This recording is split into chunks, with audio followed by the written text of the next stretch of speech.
Welcome to the COSIN podcast, bringing you timely insights and strategies to succeed in the ever-evolving world of school system technology. On each episode, you'll hear from certified education technology leaders, visionary district change makers, and instructional experts who will discuss the technology topics making a difference in schools today. And now, enjoy today's show. In the past two episodes, we've discussed digital security and cybersecurity and the fact that each stakeholder group within a school district plays a role in ensuring the cybersecurity plan is effective. We've also discussed the fact that we live in a digital world, so digital security is security at this point, and the same is really true for digital citizenship. I'm your host for the COSIN podcast, Ross Romano, and today it's my pleasure to chat with Dan Farsaci about one of these stakeholder groups' students and how we can help them understand cybersecurity and digital citizenship. This is the final episode of our three-part series presented by GoGuardian. Dan is Director of Technology for Liverpool Central School District in New York and has a deep well of experience in all facets of technology and tech integration at both the K-12 and higher ed levels. So Dan, welcome to the podcast. Hi, thanks. Dan, so digital citizenship and cybersecurity, these are the topics that we've work toward throughout this series. And I think let's just start with, how do they go together, right? How do you see them as really inextricably linked? And let's actually talk about the adults in a district first to kind of set the foundation, why it's important that staff, faculty, leadership within a district is really on board with understanding these things to set the tone for what we're going to have to discuss as far as making sure students are on board as well. I think it's important for our faculty to be involved in the discussions, to know what we're looking at when our students are out there doing the things that they do online. They know a lot more than we give them credit for. They're aware of how they're tracked and how they're watched and those types of things.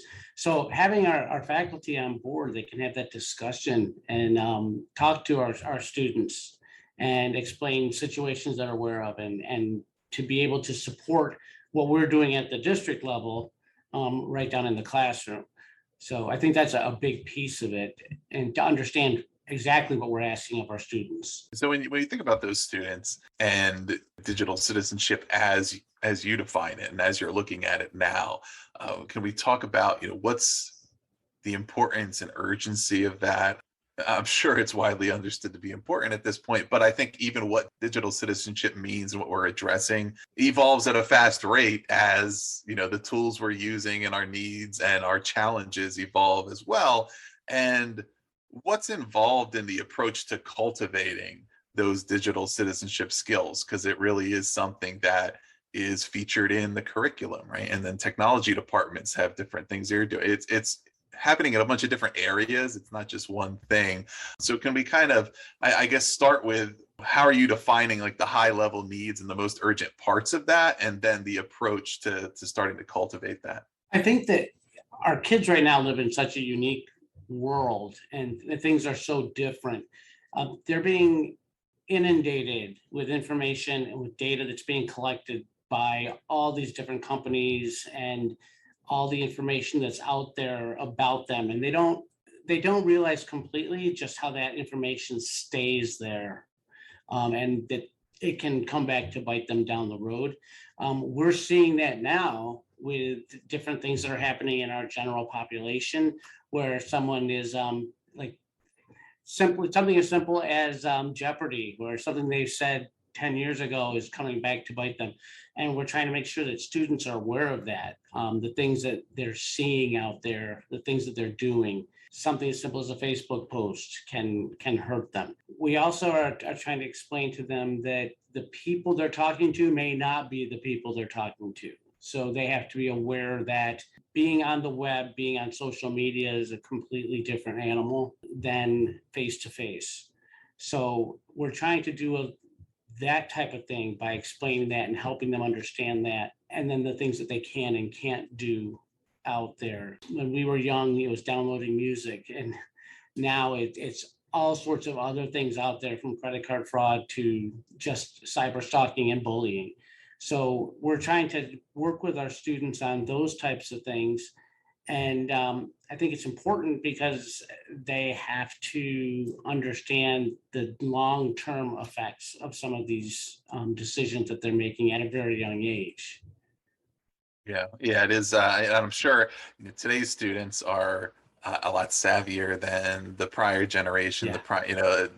Those of us who were more or less into adulthood by the time things like social media came to prominence, and that concept of the permanence of the internet, right?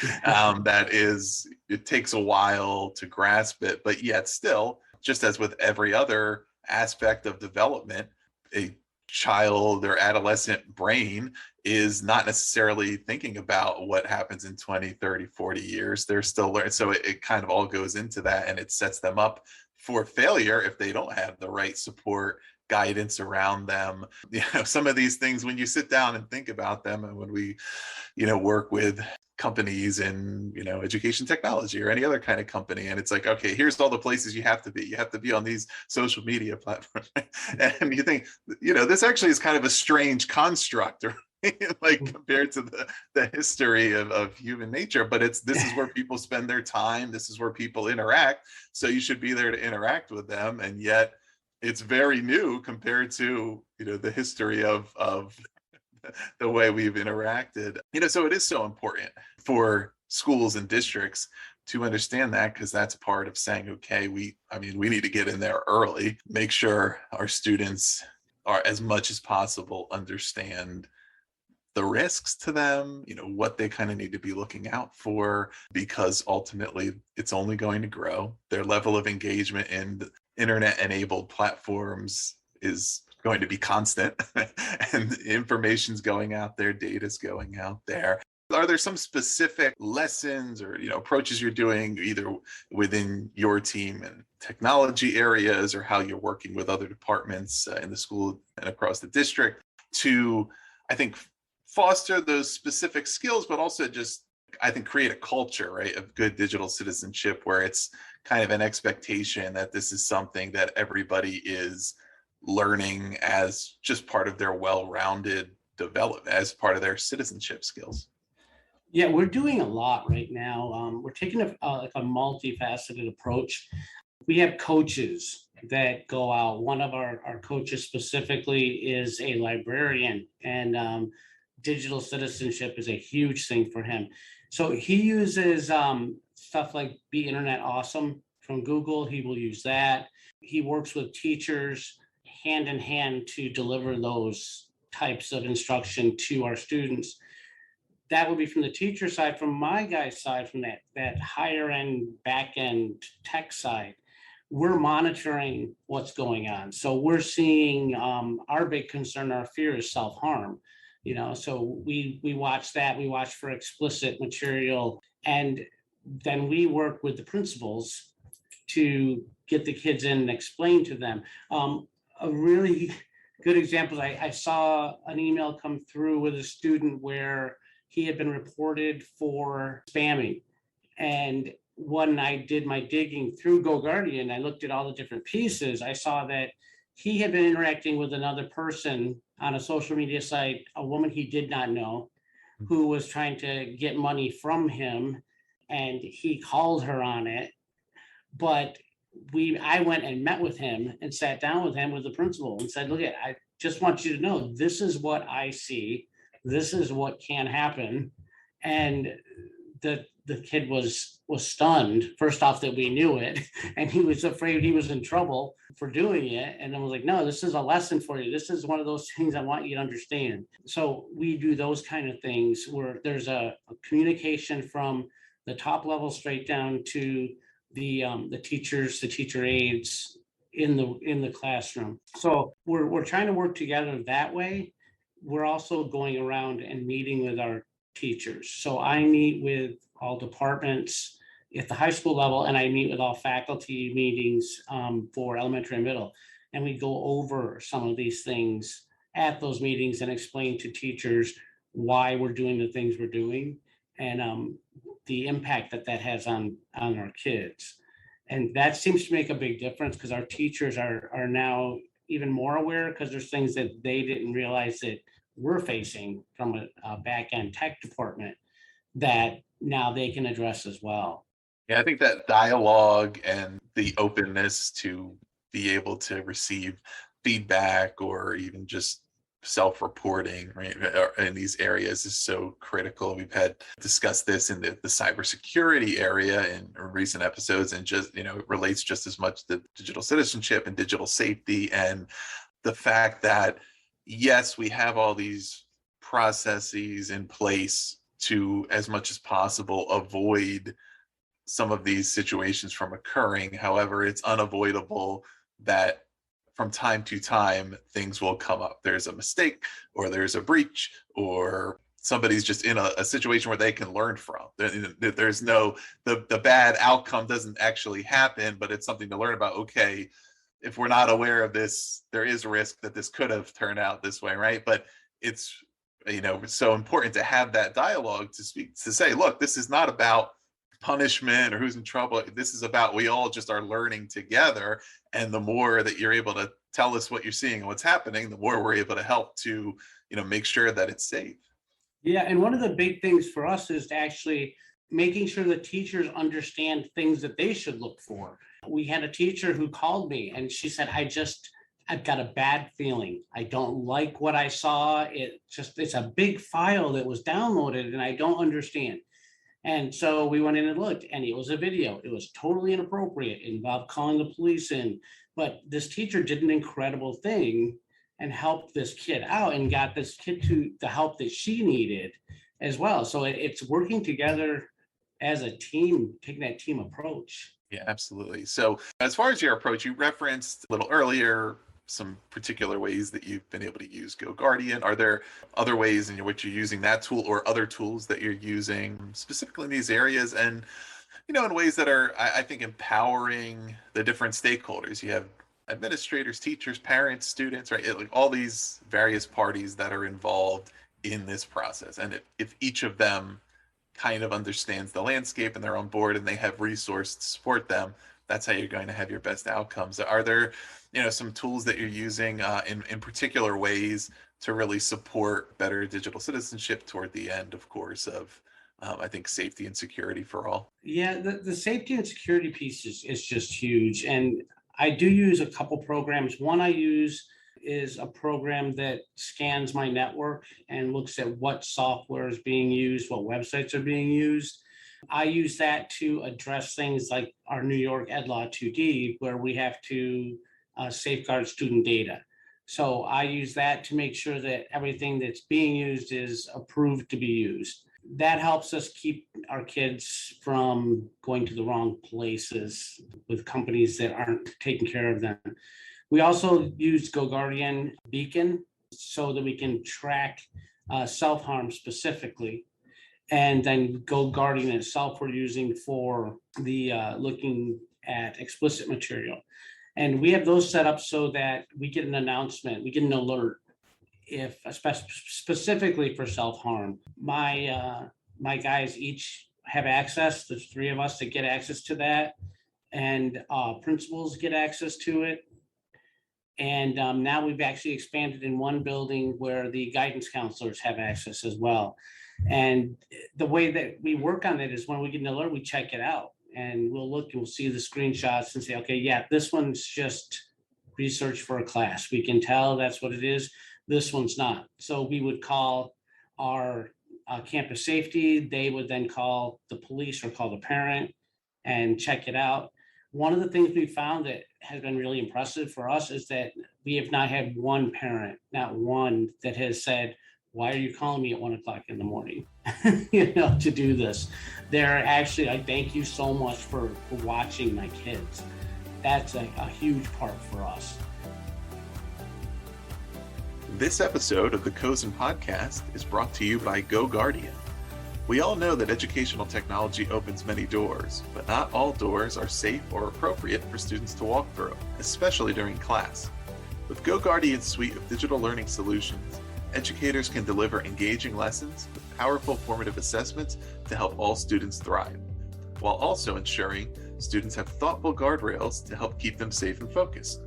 Visit GoGuardian.com to learn how GoGuardian, Pear Deck, and Edulastic are helping thousands of K-12 schools supercharge the learning potential of every student.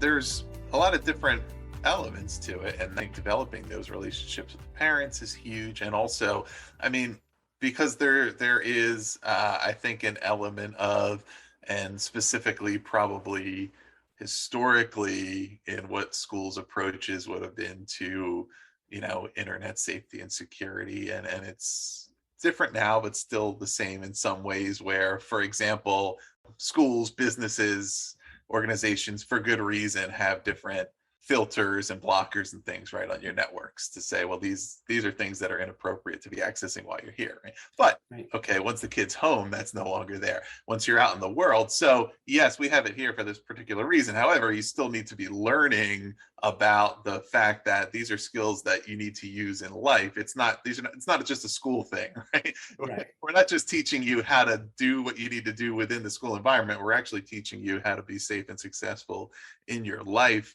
A huge part of that is the fact that parents are recruited into that to say, okay, here's some things we can kind of continue working on at home and that you can be aware of. But the big part of it, of course, is the way in which things are presented to students, to say, we are, these are life skills. This is not, we're not just doing it to check a box or to Mhm.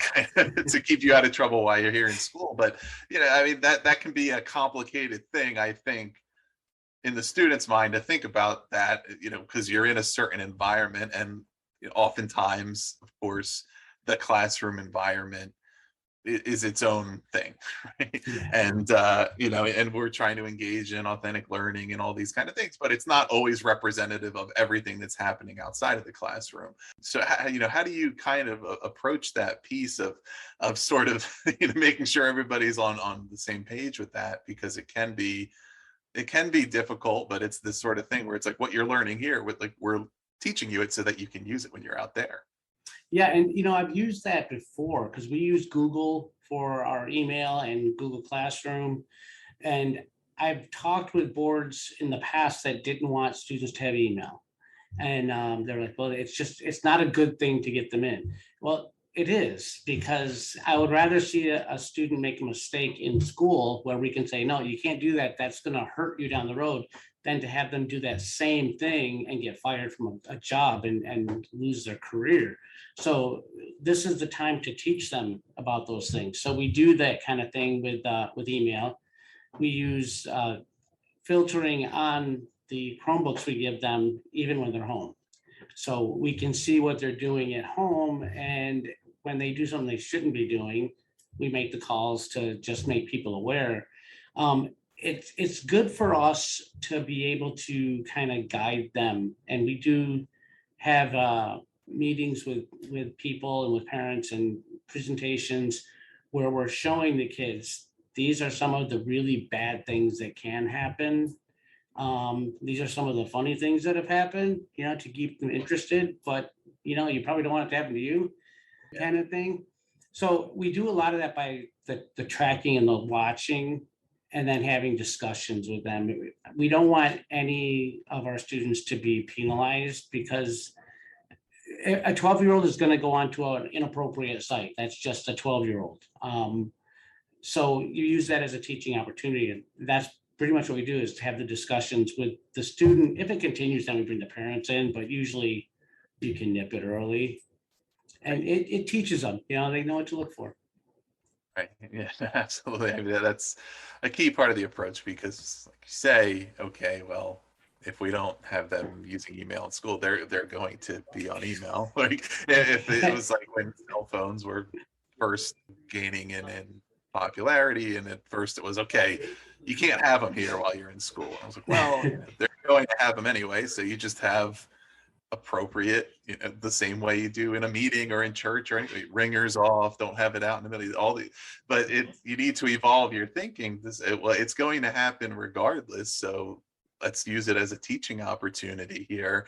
And then it's understood, and I think it also, it alleviates some of the pressure around that when you're able to have those simple conversations early on and say, here's what to look out for, here's something you want to try to avoid doing. Okay, now you've learned, right? And now next time you'll know better, and it doesn't have to be the first incident is the worst thing that could Yeah, possibly happen, exactly. because it's incremental.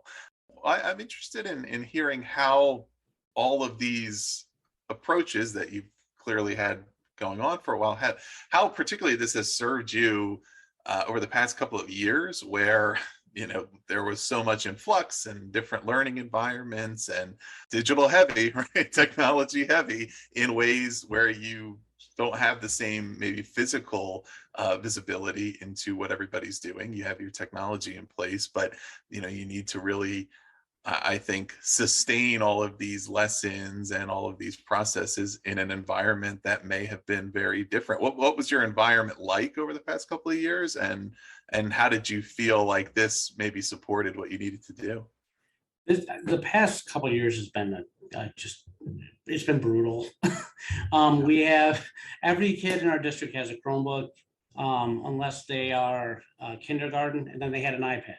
So every kid has some connectivity. If they didn't have internet at home, we provided hotspots. So the kids had more access than they ever had. A lot of our teachers use that as a really cool way to teach, because we're teaching citizenship without really noting we're teaching it. We had one student I know that had some stuff up behind him in the classroom. So he had some like guns and things that were up on his wall. And that's definitely not something that we want appropriate in a classroom to be seeing that. So the teacher would say to him, hey, let's move your camera so those things don't show. Now you're teaching that. Don't turn off your camera. We need to see you and talk. So we use those experiences to teach how to behave in a virtual room. And then we used our other tools to kind of keep things focused. And we used things like kicking a kid out of a class, not a kid that was supposed to be there, one that tried to sneak in there. And we also learned that we could teach our teachers how to handle those people as well, because this is the first time a lot of them have ever had to do that. And so it was a huge shift for us. And I think a lot of our students got frustrated because they had people who in a normal classroom would be the ones throwing a paper across the room at somebody. Well, now they're in a classroom where they're just popping in and disrupting. So our kids learned what they like and don't like, and they actually self-monitored as well, which was really good. So I think that adding in all the pieces, all those different layers helped a lot. And then being able to have contact with the parents and the principals to meet in the middle and discuss the pieces helped. Right. Yeah, I mean, a lot of that stuff, it's a real crash course, of course, but certain of these things that many districts have worked on for a long time serve them well. But even, for the students, the trends are already in place, as far as workforce trends, where today's middle schooler, by the time they enter the workforce, what percentage of jobs will be remote, or at least be optional to be remote, right? I mean, Mhm. that could be the way that many of them are spending the majority of their time. And so learning a few things about it now certainly won't hurt. But I'm sure they're also happy to see one another a little more again and have a little more socialization as well. Well, I know I've talked with people who are in the workforce now, and a lot of the people that I hang around with are saying to me, look, we're not going back. We're staying remote. And other people who are saying, I love this remote because I spent a month at the beach working in my room. And then after I'm done with work, I'm on vacation, and the kids see this thing. Now, a lot of them have done that during the pandemic, would relocate temporarily. It's something they have to be aware of. Yeah, absolutely. So kind of as we come to a close here, and thinking about what other districts may be doing or wanting to do, and how it may relate to some of the digital citizenship program that you've had in place. I think we've talked about that there's various different contributors, stakeholders, angles to these, and I think there's a number of different areas within a district where these programs could start, right? And then branch out to involve the other stakeholders. But thinking about our listeners and your peers who are in technology leadership positions, if they're in a district where they feel as though, oh, we need to implement a plan, or we need to, maybe improve our program here, how might you recommend they get started with that? Are there particular people that you want to recruit onto the team as a starting point? Or would you start with, well, what do we want to learn? What are our objectives? I mean, where would you kind of start, and how would you recommend sort of trying to get the ball rolling on that? I think one really good start is to have meetings with your teachers and your administrators at multiple levels. The elementary students are much different than the high school. So you'll want to sit down and say, okay, what are the things you're seeing? What are those pain points for the kids? And how can we address those? Then to pull your really good teachers in, those ones that are heavily vested in the system, and let them work with you, pair up with other people, other groups that can help you. The FBI does a phenomenal program to deal with digital citizenship, with sexual predators and all that, and they will come and talk to your schools. That's huge. You don't get a lot of parent turnout, but I know for the teachers that I put through that process have thought this was one of the best programs they've done. You're able to actually talk to a profiler from Quantico. I mean, that's impressive in and of itself. Then you expand that out and come up with your actual curriculum. How are you going to do this? How are you going to implement the process, and start out at the elementary level intensely to build up, so that when they get to high school, they've already gone through all that and they know the information already, and also work it into the upper grade levels. But you want to build your curriculum from the bottom and let it work its way up, so that by the time they're leaving, they go to college and it's like, no, I don't do that because I'm going to get thrown out of college. Absolutely. Well, Dan, I think that's all excellent advice and insights, and I really want to thank you for being here to share your expertise and help us put I think, valuable capper on this series. Well, thanks very much for having me. I appreciate it. And to each of our listeners, thank you for joining us here on the COSN Podcast. And as this season progresses, we're going to continue to bring you conversations on many of the critical topics for K-12 technology leaders. So make sure you're subscribed on your preferred app or platform to get alerts about each new episode as we go. Thank you for listening to this episode of the COSN Podcast, produced in partnership with MindRocket Media Group. Visit mindrocketmediagroup.com to connect with our expert team and learn how we can support your education industry, communications, and marketing goals. And to make sure you never miss an episode of the podcast, subscribe on Apple, Spotify, Google Podcasts, or your favorite podcast app. You can also listen to each new episode on edcircuit.com or cosn.org.